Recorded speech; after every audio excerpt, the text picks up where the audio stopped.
चीन से जारी तनाव के बीच हिमाचल के रोहतांग को लेह की सीमा से जोड़ने वाली अटल टनल बनकर अब पूरी तरह से तैयार हो गई है। यह टनल दुनिया की सबसे ऊंची और सबसे लंबी सुरंग होगी, जिससे लद्दाख और लाहौल स्पीति अब 12 महीने देश के दूसरे इलाकों से जुड़ा नजर आएगा।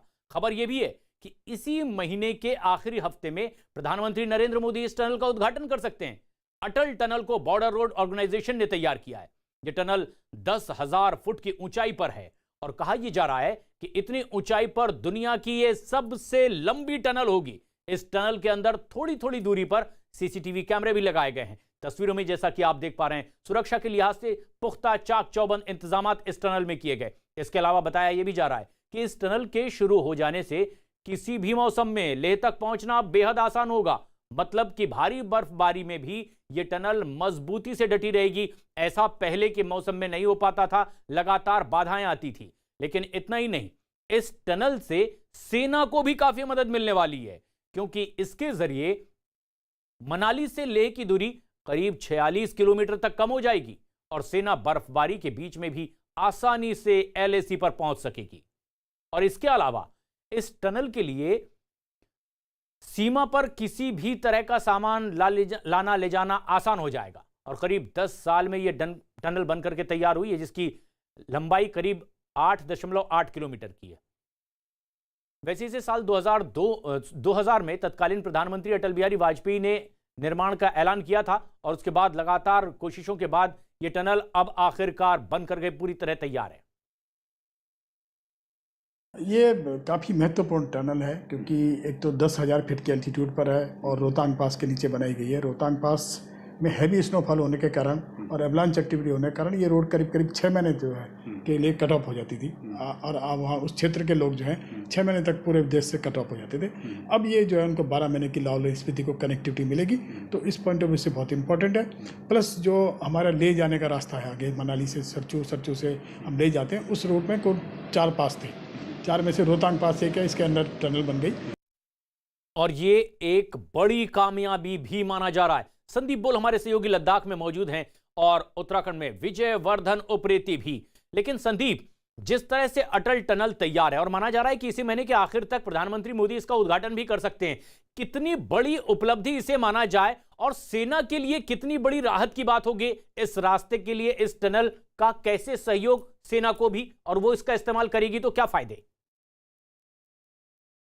प्रशांत, देखिए ये पूरे इलाका जो है, खासतौर पर कि लेह जहाँ पे मैं खड़ा हूँ, सर्दियों में क्योंकि यहाँ से जितने भी रूट आते हैं वो सारे भर जाते हैं। एक रास्ता जो है जोजिला पास की तरफ से आता है, वो जो है तकरीबन 3 महीने से ज़्यादा जो है वो बंद रहता है बर्फबारी के चलते, और उसका इतना ही टाइम जो उसको खोलने में लगता है। तो एक पैच जो लेह के लिए आता था वो अब जो है उस पर भी टनल बन रही है, तो वो भी अब आने वाले दिनों में ठीक हो जाएगा। और दूसरा रूट जो है वो मनाली की तरफ से होके आता था, उसमें भी जो है बर्फबारी के चक्कर चलते जो है पूरी तरीके से रूट बंद हो जाता था। वहाँ पे 6 महीने लगते थे इस पूरे रूट को खोलने में। तो कि और उस सूरत में भारत के पास जो है, भारतीय सेना के पास रसद और बाकी सामान पहुंचाने के लिए सिर्फ एक ही रास्ता बचता था सर्दियों में, वो था बाय एयर। यानी कि एयरफोर्स के विमानों के जरिए हम लोग जो है लेह में सब साजो सामान जो है पहुंचाते थे, विंटर स्टॉकिंग तब करते थे। लेकिन अब जब से ये टनल बननी शुरू हुई थी तब से ये कोशिश की जा रही थी कि जल्द से जल्द इस टनल को ख़त्म किया जाए, क्योंकि ये टनल इस वजह से डिले हो गई क्योंकि जब इसका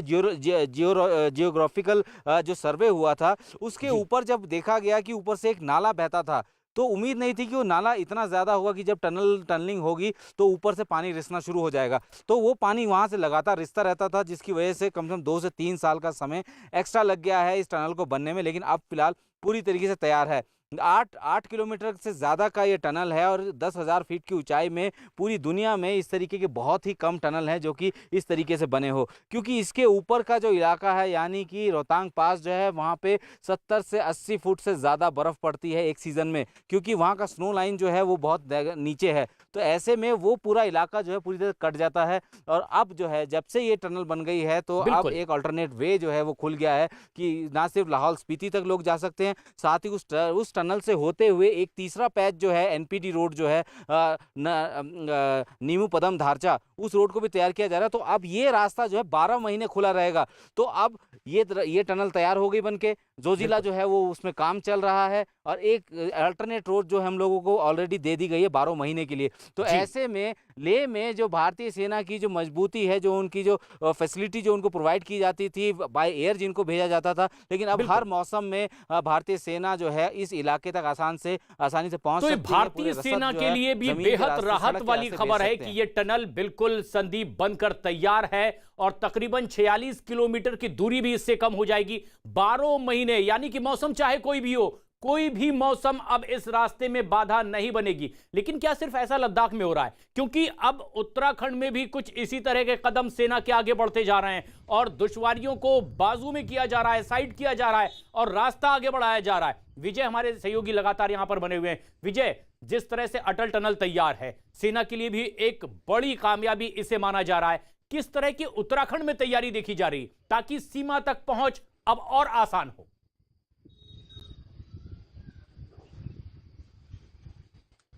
जी प्रसन्न, मैं आपको बताऊं, उत्तराखंड में जो चीन का बॉर्डर, खासकर पिथौरागढ़ से जो चाइना का बॉर्डर लगता है, वो काफ़ी दुर्गम हुआ करता था। 88 किलोमीटर का पैदल सफ़र वो हुआ करता था, लेकिन बीआरओ ने वहाँ लिपुलेख दर्रे तक सड़क पहुँचाने में कामयाबी हासिल की है और 8 मई को इस सड़क का राजनाथ सिंह ने उद्घाटन भी किया था।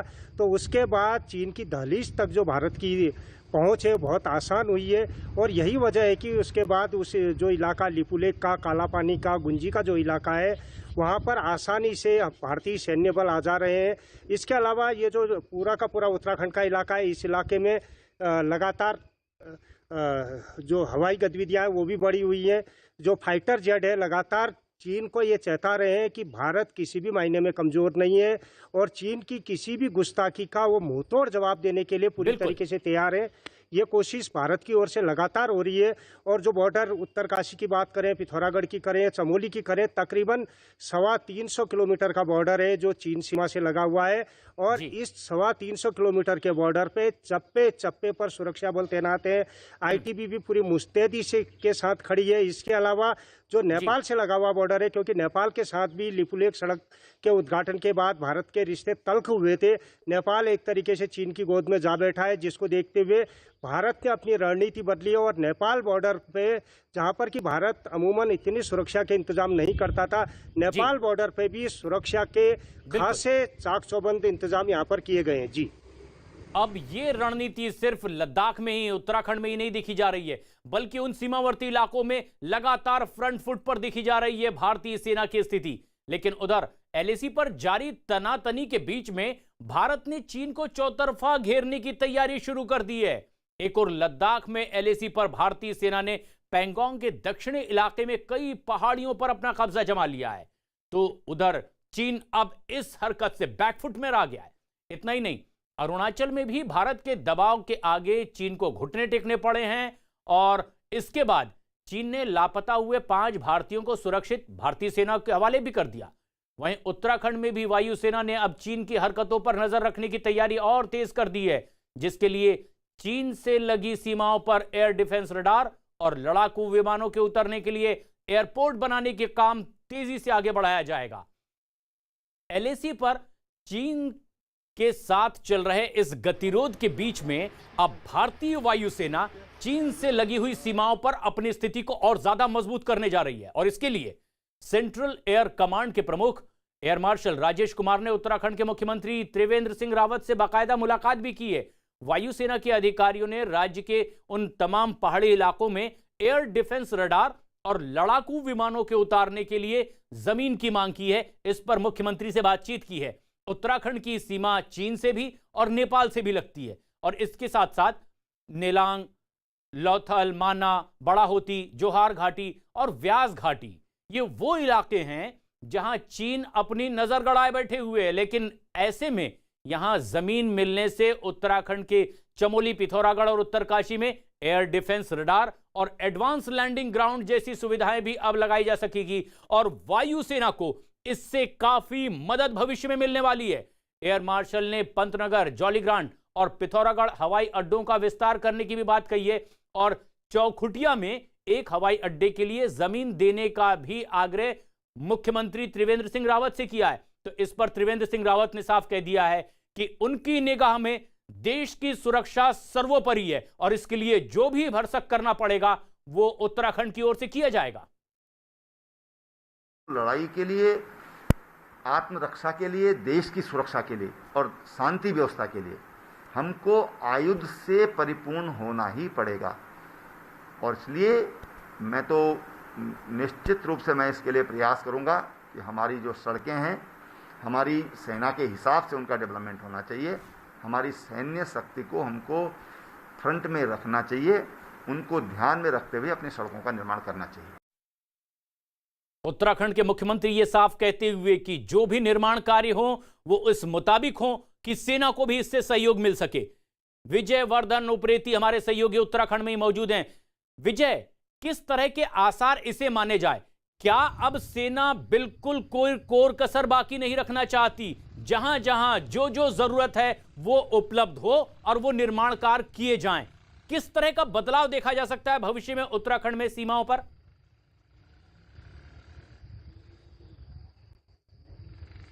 प्रशांत, मैं आपको बताऊं, अगर आप देखेंगे जो ऑल वेदर रोड केंद्र सरकार की ओर से बन रही है टनकपुर से लेकर पिथौरागढ़ तक, उसको भी इसी नज़रिए से देखा जा रहा है। हालांकि ये कैलाश मानसरोवर यात्रा मार्ग को भी यात्रियों के लिए भी इस रूट से आसानी होगी, लेकिन ये सामरिक नज़रिए से बहुत महत्वपूर्ण है।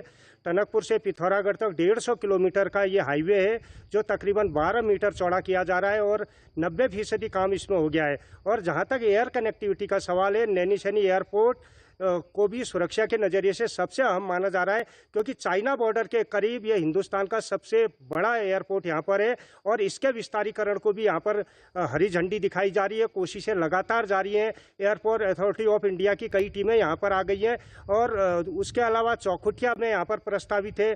गौचर और चिन्याली सोड़ की जो हवाई पट्टियाँ हैं उनको भी चौड़ा किया जा रहा है। उनमें भी ये कोशिश हो रही है कि कम से कम जो फाइटर जेट है वो उतर सके, उड़ सके। और बीते दिनों जिस तरीके से चीन के साथ तनाव बढ़ा है, उसके बाद लगातार इस बॉर्डर में जो लड़ाकू विमान है वो नजर आए हैं और उन्होंने अपनी ताकत का एहसास यहाँ पर करा रखा है। तो एक तरीके से ये कोशिश उत्तराखंड में चल रही है कि चाहे सड़क के जरिए हो या हवाई मार्ग के जरिए हो, इस बात को पुख्ता किया जाए कि जो सुरक्षा का सवाल है वो पुख्ता हो। और चाहे हवाई हमले की जरूरत पड़े तो उसके लिए भी एयरपोर्ट को यहाँ पर तैयार किया जा रहा है और उस मुताबिक उसको बनाया जा रहा है कि उनमें बड़े से बड़े विमान उतर सके। और खासकर रक्षा मामलों के जो देश की सुरक्षा का सवाल है उस पॉइंट ऑफ व्यू से इन एयरपोर्ट को तैयार किया जा रहा है। और जो चिन्याली सोड़ की भी बात आ रही है वो इसीलिए आ रही है क्योंकि पंतनगर में एक एयरपोर्ट कुमाऊं में तैयार है, उसके बाद अगर चिन्याली सोड़ पिथौरागढ़ में एयरपोर्ट यहाँ पर बड़ा एयरपोर्ट बनता है तो निश्चित तौर पर वायु सेना के लिए ये काफी मददगार साबित होगा और चीन को मुंहतोड़ जवाब देने में हमारे सैनिकों को आसानी होगी। जी, तो लैंडिंग ग्राउंड बढ़ाने की पूरी तैयारी है भारतीय सेना की, वायु सेना की। लेकिन ये जो 3 तस्वीरें आप देख रहे हैं इससे भी अंदाजा लगाया जा सकता है किस तरह से अब सुरक्षा के लिए चाक चौबंद इंतजामात और सेना के कदम आगे बढ़ते हुए उत्तराखंड में, जहां पर अब इस तरह की तैयारी की जा रही है। और इसके अलावा हमने देखा कि अरुणाचल प्रदेश में भी चीन को मुंह की खानी पड़ी। जिन 5 ग्रामीणों को अगवा किया गया था उन्हें वापस करने के लिए वो मजबूर हुआ है। लद्दाख में भी भारत की स्ट्रेटेजी बेहद सटीक, क्योंकि अब उन फिंगर 8 तक चोटियों पर कब्जा करते हुए आगे बढ़ने की तैयारी। लेकिन जो तस्वीरें आप देख रहे हैं उससे भी साफ जाहिर होता है कि आखिर भारत ने रणनीति क्या बनाई हुई है। LAC पर तनाव के बीच भारत ने आगे की भी रणनीति बनाई है, लेकिन वो रणनीति अरुणाचल प्रदेश में भी देखी और समझी जा सकती है। मिंटू हमारे सहयोगी अरुणाचल प्रदेश से लगातार हमारे साथ बने हुए हैं। मिंटू, क्या यहां पर आप देख पाए कि आखिरकार चीन को बैकफुट पर आना पड़ा? जिन 5 नौजवानों को अगवा किया गया था उन्हें लौटाने के लिए चीन आखिर मजबूर हुआ? प्रशांत जी, मैं बोलता हूं कि बैकफुट में आना पड़ा नहीं है, पर गया, हो गया। क्योंकि 5 जो युवाओं को अगवा किया था चीन ने नाचो सेक्टर से, तो वो युवाओं को जब हॉटलाइन मैसेज किया था बोला था कि नहीं हुआ। तो दूसरी बार जब अरुणाचल के विधायक और कोई लोगों ने जब ट्वीट किया प्रधानमंत्री को, ये हमारे प्रधानमंत्री के तरफ से गया, तो वहां से खबर आया कि okay we have rescued them, बोल के रेस्क्यूड बोला है, रेस्क्यू किया बोला है उन्होंने, लेकिन वो अगवा किया नहीं बोला ये बात। तो उसके बाद उन्होंने कल हमें सौंप दिया, तो अभी 14 दिन का क्वारंटाइन रहेंगे। और एक बात बता दूं, चीन जी। जो भी करे, लेकिन हमारे अरुणाचल प्रदेश के जो ये सीमावर्ती इलाका है, ये 62 की नहीं है, मैं पहले से बोल रहा हूँ, ये 62 की भारत नहीं है, ये 20 की भारत है, नई भारत है। और यहाँ पे यानी कि टनल बन अब एक रहा है, जो बड़ा सैलाब बदलाव आप भी उन इलाकों में देख सकते हैं जहां मौजूदगी तो हमारी पहले भी थी, लेकिन अब चीन को भी यह एहसास हो चुका है कि अब यह भारत नई स्ट्रेटेजी के साथ आगे बढ़ रहा है और इसीलिए भी अब उसे घुटने टेकने पर मजबूर होना पड़ेगा। और एलएसी पर तनाव के बीच ही भारत ने आगे की रणनीति भी तैयार कर ली है। चीन को झुकाने के लिए भारत ने अब एक नया प्लान बनाया है। कोर कमांडर स्तर की अगली बैठक भी होने वाली है, लेकिन भारत की तैयारी पुख्ता है क्योंकि भारत दबाव बनाएगा इस बैठक में और इसके लिए भारत ने पैंगोंग इलाके में अपना दबदबा कायम कर लिया है, अपनी स्थिति को और बेहतर किया है, मजबूत किया है। भारत की रणनीति यह है कि अप्रैल से पहले की स्थिति में चीन को जाने के लिए मजबूर कर दिया जाए, जो मांग भारत लगातार करता रहा है। और इस बार भारत चीन को पूरी तरह से पीछे धकेलने और उसे सबक सिखाने के लिए तैयारी कर चुका है, क्योंकि 5 बैठकें हो चुकी है, बेनतीजा रही है। अब नई रणनीति बनी है, अगले हफ्ते यह बैठक हो सकती है। भारत चीन की बैठक होने वाली पूरी उम्मीद है। पैंगोंग इलाके की पहाड़ियों पर भारतीय सैनिकों ने अपना मोर्चा संभाल लिया है। दक्षिण पैंगोंग इलाके में भारत ने अपनी स्थिति को और बेहतर किया है और मजबूत किया है। और बैठक से पहले चीनी सेना पर भारतीय सेना ने अपना दबदबा भी कायम कर लिया है। चोटी पर भारतीय सेना की मौजूदगी से अब चीन पूरी तरह से बैकफुट पर नजर आ रहा है और ऐसे में होने वाली बैठक में अब चीन पर दबाव बना सकता है भारत। पूरी तैयारी इसकी है और अप्रैल से पहले वाली स्थिति पर जाने के लिए अब चीन को भारत मजबूर कर सकता है। जो सिर्फ पहले मांग रही थी, अब चीन उस पर मजबूर दिखाई देगा, क्योंकि एलएसी पर चीन को सेना कम करने के लिए लगातार कहता रहा है भारत, लेकिन इस बार पूरी तैयारी के साथ, क्योंकि एलएसी पर भारतीय सेना ने अपनी स्थिति को अब बेहतर किया है, पहले से मजबूत किया है। पैंगोंग लेक के नॉर्थ बैंक पर चीन ने फिंगर 5 और फिंगर 6 पर बेस कैंप जरूर बना लिया, लेकिन उसकी चोटियों पर भारतीय सेना लगातार डटी हुई है और इसी वजह से भारत को इस पूरे मुद्दे में अभी बढ़त हासिल है। ऊंचाई पर सेना की मौजूदगी की वजह से ही भारत का अपर हैंड है और चीन की सेना बैकफुट पर खड़ी नजर आ रही है और यहां भारत ने चीन की साजिश को पूरी तरह से नाकाम कर दिया है। हम आपको यह भी समझाएंगे कि आखिर ये हालात कैसे बने हैं और इस वक्त क्या देखा और महसूस किया जा सकता है। दरअसल पैंगोंग लेक का नॉर्थ बैंक 8 फिंगर में बटा हुआ है और उंगलियों की तरह इन पहाड़ियों की चोटियां दिखाई देती है, दूर दूर तक लंबी लंबी, 1 से लेकर 8 तक। इन फिंगर में फिंगर 4 तक भारत का कब्जा है और भारतीय सेना यहां लगातार डटी हुई है, जबकि फिंगर 5 के पास में यानी कि तलहटी वाले इलाके में चीन ने अपनी नापाक हरकतों से यहां एक बेस भी बना लिया। लेकिन इसी तरह से फिंगर 6 के पास भी चीन के बेस बन जाने की खबर है, लेकिन चीन की यहां बोट भी तैनात देखी गई है। तस्वीरों में भी आप देख पाएंगे कि किस तरह की हरकत चीन ने की थी और उसके बाद उसकी 2 बोट यहां नजर आई थी, लेकिन फिलहाल खबर यह है कि इसकी मूवमेंट अब नहीं दिखाई दे रही है।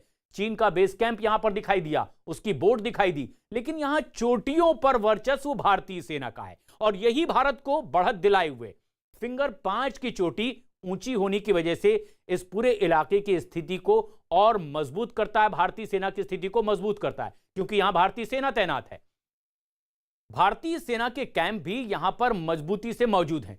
इसके अलावा आईटीबीपी का कैंप यहां पर लगा हुआ है। भारत ने यहां सड़क भी बना ली है और पिछले कई दिनों से इसका काम बदस्तूर जारी था। भारत ने कह दिया था कि अपनी जमीन पर विकास कार्य करने से पीछे नहीं हटेगा भारत, क्योंकि यह उसका हक है। तस्वीरों में भी आप देख सकते हैं कि सड़क किस तरह से बनाई गई और फिर चोटियों पर काबिज हुए भारत के जांबाज जवान। भारतीय सेना यहां पर तैनात है और सेना ने अपनी स्थिति को अब और मजबूत कर लिया है। इससे साफ है कि चीन की सेना के पास अब पीछे हटने के अलावा कोई रास्ता नहीं बचा हुआ है। आपको अब यह भी बताते हैं कि भारतीय सेना ने यह कामयाबी आखिर हासिल कैसे की है और कैसे इस इलाके में चीन को मात दी है। पैंगोंग लेक के नॉर्थ बैंक पर फिंगर 5 के नीचे चीन है, जबकि चोटी पर भारत की सेना काबिज है। उसी तरह से फिंगर 6 पर नीचे तो चीन की मौजूदगी है, लेकिन चोटी पर भारत के जवान मौजूद हैं और ऐसे में नीचे मौजूद चीन के कैंप भारतीय सेना के और जवानों के निशाने पर है। फिंगर 4 की चोटी पर भी भारतीय सेना मौजूद है, साथ ही साथ फिंगर 3 की चोटी पर भी भारतीय सेना के जवान मौजूद हैं। पैंगोंग लेक के साउथ बैंक पर ब्लैक टॉप पर भारतीय सेना का कब्जा तो पहले से ही है। चोटी से ही अब चीन के कैंप पर भारत की पैनी नजर बनी हुई है और भारतीय सेना के आगे चीन पूरी तरह से अब बेबस दिखाई दे रहा है। यह है भारत की नई तैयारी और भारतीय सेना की मजबूती। लेकिन इस बीच एक और बड़ी खबर आ रही है, क्योंकि सिर्फ चीन भारत से ही घिरता नजर नहीं आ रहा है। ब्रिटिश मीडिया ने शी जिनपिंग पर अब निशाना साधा है और ब्रिटिश मीडिया ने कहा है कि शी जिनपिंग चीन को आग की तरफ धकेल रहे हैं। ब्रिटिश मीडिया में कहा गया है कि शी जिनपिंग को ताकत मिलने से उनका देश बर्बादी की तरफ बढ़ रहा है और कम्युनिस्ट पार्टी के प्रमुख बनने के बाद से ही वो देश की बजाय अपनी ताकत को सिर्फ देखते जा रहे हैं और इसी वजह से चीन आग की तरफ अब धकेला चला जा रहा है। लेकिन इसी बीच एक और बड़ी खबर यह भी कि चीन के राष्ट्रपति शी जिनपिंग का ताज अब खतरे में नजर आने लगा है। कोरोना वायरस पूरी दुनिया के लिए मुसीबत बना हुआ है, लेकिन अब इसी कोरोना वायरस की वजह से चीन के सर्वोच्च नेता यानी राष्ट्रपति शी जिनपिंग की कुर्सी भी खतरे में पड़ चुकी है और इसी की वजह से अब बनने वाली वर्ल्ड हेल्थ असेंबली की नवंबर 2020 में आने वाली एक जांच रिपोर्ट भी है। दरअसल इस जांच रिपोर्ट में पूरी दुनिया में कोरोना वायरस फैलने की हकीकत कैद है और जानकारों का मानना है कि इस रिपोर्ट के आते ही शी जिनपिंग का वो ताज छिन सकता है जिसका वो लगातार दम भरते रहते हैं।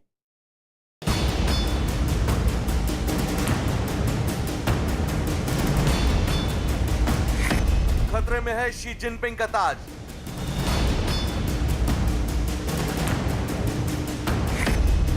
शी जिनपिंग के खिलाफ विद्रोह की तैयारी।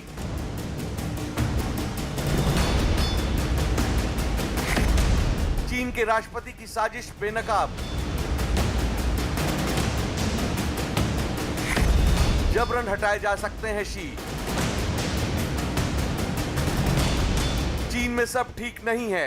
कोरोना वायरस के मुद्दे पर दुनिया भर में घिरे चीन के राष्ट्रपति शी जिनपिंग के लिए एक और बुरी खबर आ रही है। खबर यह है कि चीन की सीपीसी यानी कम्युनिस्ट पार्टी ऑफ चाइना भी शी जिनपिंग से नाखुश है और उनकी नाराजगी की वजह है कोरोना वायरस पर चीन के सर्वोच्च नेता का बोला गया झूठ। पूरी दुनिया कोरोना वायरस के लिए चीन को जिम्मेदार ठहरा रही है, लेकिन शी जिनपिंग ने इसे गलत करार देते हुए इसे चीन के खिलाफ एक साजिश बताया था। अब उनका झूठ बेनकाब होने वाला है।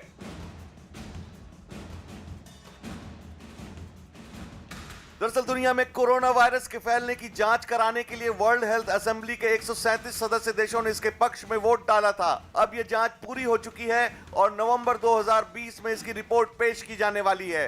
न्यूजीलैंड की पूर्व प्रधानमंत्री हेलन क्लार्क और लाइबेरिया के पूर्व राष्ट्रपति एलन जॉनसन सरलीफ इस रिपोर्ट को पेश करने वाले हैं। लेकिन इस रिपोर्ट के आम होने से पहले ही चीन में शी जिनपिंग के लिए मुश्किलें बढ़नी शुरू हो गई हैं। ब्रिटेन के एक रक्षा विशेषज्ञ निकोलस ड्रुमांड के मुताबिक इस रिपोर्ट में चीन के सर्वोच्च नेता शी जिनपिंग के लिए बुरी खबर बंद है। निकोलस ड्रुमांड के मुताबिक चीन को नवंबर 2019 तक मालूम हो गया था कि वो एक गंभीर समस्या से जूझ रहे हैं, लेकिन उन्होंने दुनिया को 22 जनवरी तक इसके बारे में नहीं बताया। अगर शी जिनपिंग सामने आकर ये बता देते कि ये गंभीर है और आपको लॉकडाउन करना पड़ेगा तो हम ये करते, लेकिन चीन ने 2 महीने तक दुनिया से ये जानबूझकर छिपाए रखा ताकि वो महामारी के दौरान आर्थिक तौर पर मजबूत हो जाए। कोरोना वायरस को लेकर चीन पूरी दुनिया में बदनाम है और इसी मुद्दे पर वो पूरी दुनिया में अलग थलग भी पड़ चुका है। शी के बोले गए झूठ ने चीन की अर्थव्यवस्था को भी खासा नुकसान पहुंचाया। लिहाजा चीन की कम्युनिस्ट पार्टी शी पर दबाव बना सकती है कुर्सी छोड़ने का, और अगर शी ने कुर्सी नहीं छोड़ी तो उनको जबरन हटाया भी जा सकता है। कह सकते हैं कि शी जिनपिंग का ताज अब खतरे में है और उनकी कुर्सी कभी भी जा सकती है। लेकिन अगर शी अपनी कुर्सी बचा पाने में कामयाब भी रहे तो वो विद्रोह का कैसे सामना करेंगे? कोरोना वायरस को लेकर पूरी दुनिया में चीन की बदनामी हुई और अब इस मुद्दे पर चीन दुनिया में अलग थलग पड़ चुका है। शी जिनपिंग के झूठ के बाद चीन की अर्थव्यवस्था को काफी नुकसान भी उठाना पड़ा है। लिहाजा चीन की कम्युनिस्ट पार्टी भी शी जिनपिंग पर उनके पद से इस्तीफा देने के लिए दबाव बना सकती है, और अगर वो इस्तीफा देने से मना करते हैं तो उन्हें जबरन उनके पद से हटाया भी जा सकता है। यानी शी जिनपिंग का ताज खतरे में है और उनकी कुर्सी कभी भी छिन सकती है। अगर शी जिनपिंग किसी तरह अपनी कुर्सी बचा भी लेते हैं तो चीन में उनके खिलाफ विद्रोह भड़क सकता है। साल 2018 में चीन की नेशनल पीपुल्स कांग्रेस ने शी जिनपिंग के आजीवन चीन के सर्वोच्च नेता बने रहने पर वोट दिया था, लेकिन अब नवंबर में वर्ल्ड हेल्थ असेंबली की आने वाली रिपोर्ट को लेकर चीन की कम्युनिस्ट पार्टी में तनातनी शुरू हो चुकी है। जानकारों का भी मानना है कि इस रिपोर्ट के आने के बाद शी जिनपिंग की मुसीबतें बढ़ने वाली हैं। हो सकता है कि दुनिया बहुत जल्द चीन में एक बड़ा बदलाव देखे। शी जिनपिंग का ताज तो खतरे में है ही, दुनिया के कई देश भी लगातार उसके झूठ को बेनकाब करते जा रहे हैं। और इसी कड़ी में एक बड़ी खबर यह आ रही है कि अमेरिकी मीडिया ने भी अब चीन की पोल खोलते हुए साफ कर दिया है कि एलएसी पर भारत के मुकाबले चीन की सेना फ्लॉप साबित हुई है। चीनी राष्ट्रपति शी जिनपिंग को एलएसी विवाद का जिम्मेदार ठहराते हुए अमेरिका के अखबार न्यूज़वीक ने साफ तौर पर लिखा है कि शी जिनपिंग ने भारतीय क्षेत्र में घुसपैठ करके अपने भविष्य को खतरे में डाल दिया है और उनकी सेना पीएलए लद्दाख में बुरी तरह से नाकाम हुई है। अमेरिकी अखबार ने यह भी लिखा है कि साल 2012 में जिनपिंग के कम्युनिस्ट पार्टी का महासचिव बनने के बाद भारतीय सीमाओं पर चीन की घुसपैठ बढ़ी है। और अखबार ने साफ तौर पर यह भी लिखा कि करीब 45 साल बाद 15 जून को चीनी सेना ने गलवान घाटी में घुसपैठ करके भारत को चौंका दिया और करीब 20 भारतीय सैनिक इसमें शहीद भी हुए थे। लेकिन भारत ने जो मुंहतोड़ जवाब दिया है उसमें 60 चीनी सैनिकों की मौत हुई है। अमेरिका के ये अखबार ने साफ तौर पर लिखा, जिसे छुपाता रहा है चीन अब तक। और पिछले महीने की शुरुआत में ही आधी शताब्दी में पहली बार भारत ने चीन के खिलाफ आक्रामक रवैया अपनाया है और नतीजा ऊंचाई वाले ठिकानों पर चीन के कब्जे से उन चोटियों को भारत ने छीन लिया है। अमेरिका की मीडिया में यह खबर सामने आई है कि भारत इस पूरे मामले में बढ़त बनाए हुए और दक्षिण के 3 विवादित क्षेत्रों को छीनने के बाद अब चीनी सैनिकों ने भारतीयों को रोकने की कोशिश की, लेकिन वो नाकाम रहे हैं। और यह बात अब एक बार फिर पूरी दुनिया के कई देशों में सामने आ रही है, जो बात चीन झूठे तौर पर पेश करता रहा। हिंद महासागर में उधर चीन की बढ़ती गतिविधियों के बीच में अमेरिका ने चीन को एक और बड़ा झटका दिया है। हिंद महासागर में शांति और सुरक्षा ने अमेरिका ने मालदीव के साथ एक रक्षा सौदा किया है। अमेरिका के इस दक्षिण पूर्व एशिया में के लिए उप सहायक रक्षा मंत्री मालदीव की रक्षा मंत्री ने एक रक्षा समझौते पर हस्ताक्षर किए हैं। हिंद महासागर में मालदीव और दूसरे देशों के रिश्ते भी भारत और चीन दोनों के लिए बेहद अहम है और ऐसे में यह रक्षा सौदा चीन के लिए एक बड़ा झटका माना जा रहा है, क्योंकि इलाके में कूटनीतिक रणनीति के तहत भारत ने भी मालदीव को आर्थिक पैकेज दिया है और हिंद महासागर में मालदीव, श्रीलंका और बांग्लादेश की बेहद अहम भूमिका है। चीन के समंदर में रास्ते से रची गई एक साजिश सिर्फ हिंद महासागर तक ही सीमित नहीं है, बल्कि चीन ने अपनी इस साजिश को जल दक्षिण चीन सागर तक के फैलाने की कोशिश की। और इतना ही नहीं, चीन ने पूरी दुनिया को भी दरकिनार करके दक्षिण चीन सागर में अपना एक बड़ा सैन्य ठिकाना बनाया और अब यह समंदर का वो इलाका है जो कभी चीन का हिस्सा हुआ करता था, लेकिन चीन समंदर के इस हिस्से पर अपना सैन्य अड्डा बनाकर जबरन काबिज भी हो चुका है।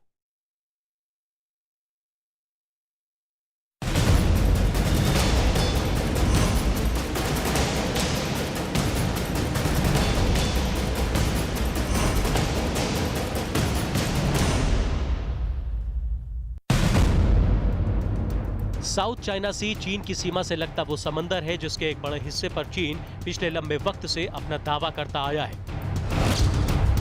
फिलीपींस की एक वेबसाइट इंक्वायरी.net ने अगस्त 2018 में अपनी रिपोर्ट में दावा किया था कि चीन साउथ चाइना सी पर अपना कब्जा बढ़ाने में लगा हुआ है। इतना ही नहीं, चीन साउथ चाइना सी के 7 द्वीपों को अपने एक मिलिट्री आइलैंड की शक्ल में तब्दील कर चुका है और चीन ने पिछले 6 महीनों में साउथ चाइना सी में कैसे कब्जा जमाया है उसकी हकीकत देखकर आपके भी होश उड़ जाएंगे। इन तस्वीरों में आप साफ देख सकते हैं कि चीन ने समंदर के बीचों बीच कैसे कब्जा जमा लिया है। इन तस्वीरों में यह भी साफ दिखाई दे रहा है कि चीन ने समंदर के बीचों बीच एक मैन मेड द्वीप पर अपना मिलिट्री बेस बना लिया है और इस बेस पर जंगी जहाजों को खड़े करने के hanger, watch tower, concrete helipad तक बना दिए हैं। BRI जिसको बेल्ट एंड रोड इनिशिएटिव या ओबोर कहते हैं, ये सी जिनपिंग का एक ये है कि देखिए इन जगहों में बहुत ज़्यादा संपदा है, उसके अंदर बहुत बड़ा तेल का भंडार है, बहुत खनिज हैं, जिसके ऊपर वो आधिपत्य जमाना चाहता है। वो कहता है ये उसकी सी है और वो हिस्टोरिकल इसका रेफरेंस देता है, जबकि पूरे विश्व के अंदर में ये चीज़ मानी हुई है। एक इंटरनेशनल लॉ है, मैरिटाइम लॉ, जिसमें आपका एक्सक्लूसिव जोन्स होते हैं हर एक कंट्री को, वो भी नहीं मानता। साउथ चाइना सी के उत्तर में हांगकांग, चीन और ताइवान है। दक्षिण में मलेशिया और ब्रुनेई है। पूर्व में फिलीपींस के साथ दूसरे छोटे छोटे द्वीप हैं, जबकि पश्चिम में वियतनाम और कंबोडिया है। दक्षिण पश्चिम में मलेशिया और सिंगापुर है।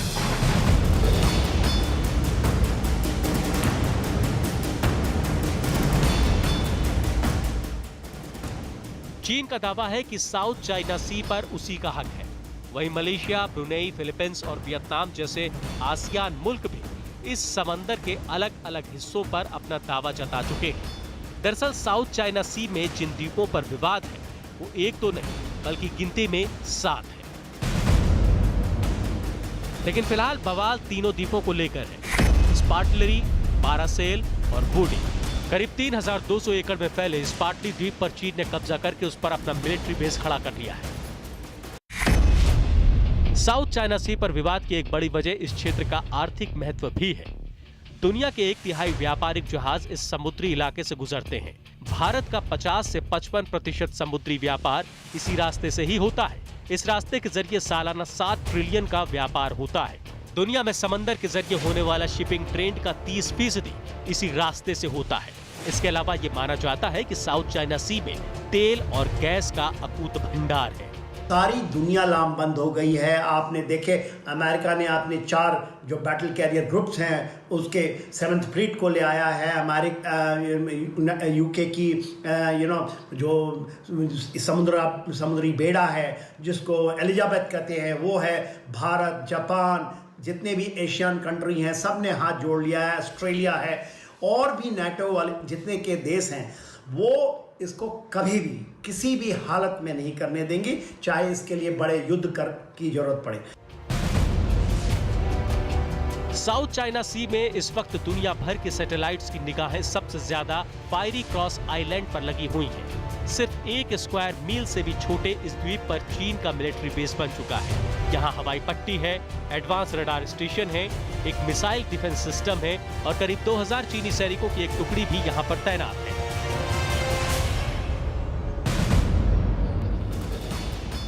साल 2014 में सैटेलाइट से ली गई इस फोटो को जरा गौर से देखिएगा। इसमें बड़े बड़े चाइनीज जहाज दिखाई देंगे जो समंदर के रीफ में बालू और पत्थर डालते दिखाई दिए थे। उस वक्त चीन ने इस आइलैंड को बनाने की तैयारी शुरू कर दी थी। साल 2015 तक चीन ने यहाँ सी पोर्ट, एयरबेस और बिल्डिंग्स खड़ी कर दी, एक नया आइलैंड बसा दिया।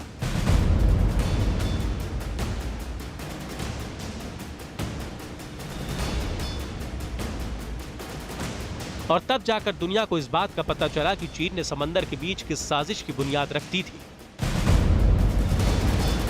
अमेरिका ने चीन से कई बार समंदर में उसकी इस साजिश को रोकने के लिए कहा, लेकिन चीन ने उसकी बात को अनसुना कर दिया था।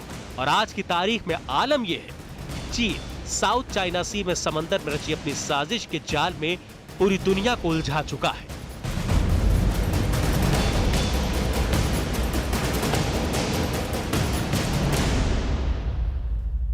और दुनिया भर में ही नहीं घिर रहा है चीन, बल्कि उनके अपने लोग ही अब उसके झूठ को बेनकाब कर रहे हैं, उसका पर्दाफाश कर रहे हैं। दुनिया में चौतरफा घिरे चीनी राष्ट्रपति शी जिनपिंग को एक और बड़ा झटका इसी कड़ी में लगा है। कम्युनिस्ट पार्टी में साथ काम करने वाली शी जिनपिंग की पूर्व सहयोगी केई शिया ने बताया है कि राष्ट्रपति माफिया बॉस की तरह व्यवहार करके उनके देश और पार्टी की हत्या करने में लगे। केई शिया ने हाल ही में कम्युनिस्ट पार्टी से भी उन्हें निकाल दिया गया था और इसके बाद उन्होंने राष्ट्रपति शी जिनपिंग की कारगुजारियों का पर्दाफाश किया और उन्होंने उम्मीद जताई है कि जल्द ही लोकतंत्र आएगा चीन में, क्योंकि अब यहां हालात खराब होते जा रहे हैं। और ऐसे में जबकि LAC पर भारत और चीन के बीच तनाव पर इस वक्त एक और बड़ी खबर आ रही है। ग्राउंड जीरो से लगातार मिल रहे सबूतों और चीन के सरकारी अखबार ग्लोबल टाइम्स की रिपोर्ट में इस बात का खुलासा भी किया गया है कि चीन आने वाली सर्दियों में भारत के खिलाफ एक बहुत बड़ी साजिश को अंजाम देने की तैयारी में जुटा हुआ है। और चीन के अखबार में भारत को धमकी भरे लहजे में कहा गया है कि अगर भारत LAC पर पीछे नहीं हटा तो चीन के सैनिक पूरी सर्दियों तक वहीं डटे रहेंगे। लेकिन अब ये चीन की चालबाजी पर सबसे बड़ी खबर।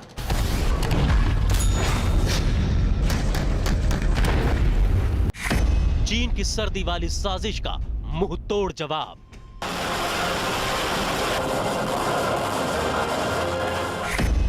शी की सेना का प्लान अक्टूबर ध्वस्त।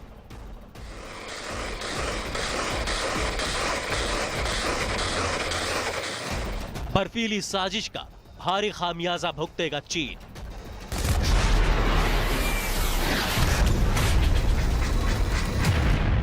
LAC पर भारत और चीन के बीच चल रहे तनाव पर बहुत बड़ी खबर आ रही है। चीन के सरकारी अखबार ग्लोबल टाइम्स में एक बार फिर भारत को धमकी दी गई है। ग्लोबल टाइम्स ने लिखा कि अगर भारतीय सेना पैंगोंग दक्षिणी हिस्से से नहीं हटती तो पीपुल्स लिबरेशन आर्मी यानी PLA पूरे ठंड के मौसम में वहीं जमी रहेगी। अगर दोनों देशों के बीच युद्ध हुआ तो भारतीय सेना जल्दी ही हथियार डाल देगी। ये साइकोलॉजिकल वॉरफेयर चीन इस्तेमाल कर रहा है। ये दबाव की रणनीति खेल रहा है। ये हिंदुस्तान के पॉलिटिकल लीडरशिप पे दबाव डालने की कोशिश कर रहा है। हमको कोई फ़र्क नहीं पड़ता है, चीन तुम जाड़े में बैठे रहो वहाँ पे, हमें कोई फ़र्क नहीं पड़ता है। हम यदि हमारे ट्रुप्स सियाचिन में -40 -50 पे सरवाइव कर सकते हैं और सियाचिन में रह सकते हैं तो -20 और -30 में रहना कोई मुश्किल काम नहीं है। यही नहीं, खुफिया सूत्रों के हवाले से बड़ी खबर यह भी आ रही है कि LAC पर भारत के हाथों लगातार पिटने के बावजूद चीन अपनी साजिशों से बाज नहीं आ रहा। न्यूज 18 के पास चीन की साजिश की एक्सक्लूसिव तस्वीरें हैं। ये तस्वीरें पीपुल्स लिबरेशन आर्मी के उस अभ्यास की तस्वीरें हैं जिसमें चीन की सेना सर्द हालात में भारत से मुकाबला करने की तैयारी कर रहा है।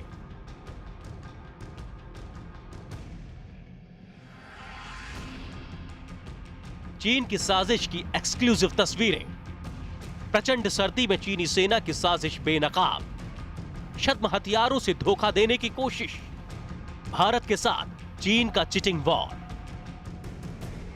न्यूज 18 के हाथ लगा चीनी सेना का ये वीडियो उस धोखे की बानगी है जिसे चीन अक्सर अंजाम देता रहा है। लेकिन इस बार भारत के सामने चीन की हर एक साजिश एक के बाद एक बेनकाब हो रही है। चीनी सेना पीपुल्स लिबरेशन आर्मी का ये वीडियो उस तैयारी की ओर इशारा कर रहा है जिसमें भारत को धोखे में रखकर चीन की सेना अपने मंसूबों को अंजाम देना चाहती है। चीन के इस फाइटर जेट को देखिए, ये फाइटर जेट नहीं बल्कि हवा से भरा एक गुब्बारा है। इसी तरह चीन के इस टैंक को भी देखिए, ये टैंक चीन के छद्म साजिश का पर्दाफाश कर रहा है। दरअसल चीन ये सब कुछ आने वाली सर्दियों के लिए कर रहा है क्योंकि LAC के जिन इलाकों में तनाव बना हुआ है वहां अक्टूबर महीने में मौसम तेजी से बदलने वाला है। अक्टूबर महीने में लेह का तापमान -15 डिग्री सेल्सियस तक जाने वाला है। अक्टूबर महीने में लद्दाख का तापमान -15 डिग्री सेल्सियस तक पहुंच जाता है। अक्टूबर महीने में सियाचिन में -60 डिग्री सेल्सियस तक तापमान पहुंच जाता है। यही वजह है कि चीन ने अभी से ही LAC पर सैनिकों और हथियारों का भारी जमावड़ा लगाना शुरू कर दिया है। इतना ही नहीं, चीनी सैनिकों ने भीषण सर्दी का सामना करने के लिए बड़े पैमाने पर शेल्टर भी बना लिए हैं। सूत्रों के हवाले से इस बात की भी खबर आ रही है कि LAC पर चीन के सैनिकों को आधुनिक हथियारों से लैस कर दिया गया है। टैंक और ट्रक पर तैनात तोप भी चीनी सेना की तरफ से तैनात कर दी गई है। सर्दियों में LAC पर बने रहने के लिए खास तरह के तंबू भी बनाने शुरू कर दिए गए हैं। इतना ही नहीं, रात में सीमा पर चीन की तरफ से सैन्य अभ्यास भी किया जा रहा है।